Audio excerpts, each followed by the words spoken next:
When I was a little girl, about 3, I decided I wasn't going to take naps anymore.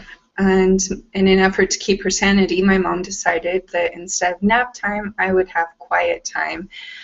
I grew up reading books during my quiet time, and it is a habit that I've continued through the rest of my life. But uh, I loved reading books where handsome prince falls in love with the princess, and they grew up and they lived happily ever after falling in love and riding off on a white horse. I was convinced I would grow up and marry a handsome prince, and I knew he would just see me and he would fall in love with me, and like in the stories, we would ride off into the sunset and live happily ever after.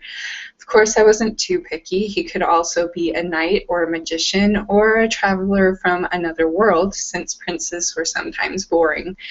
Then I met my first horse, and I realized they smell bad.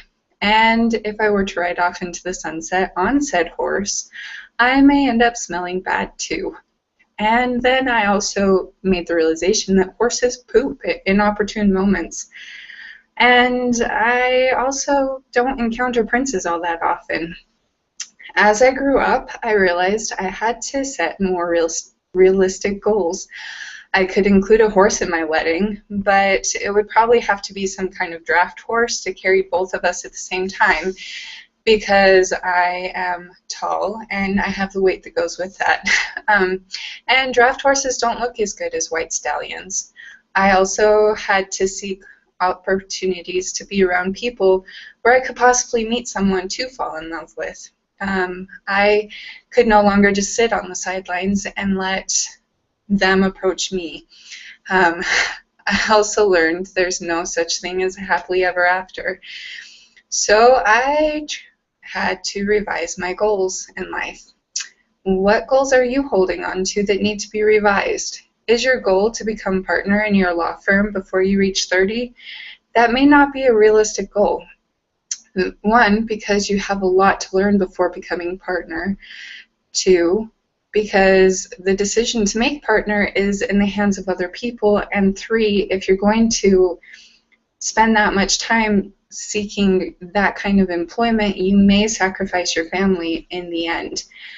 Maybe you could set the goal instead that you will learn as much as you possibly can and work as hard as you can without sacrificing your family, and let your work ethic show the potential you have. If you're in sales, don't set a goal to sell so many items. Set the goal to contact as many people as possible within the time frame you have.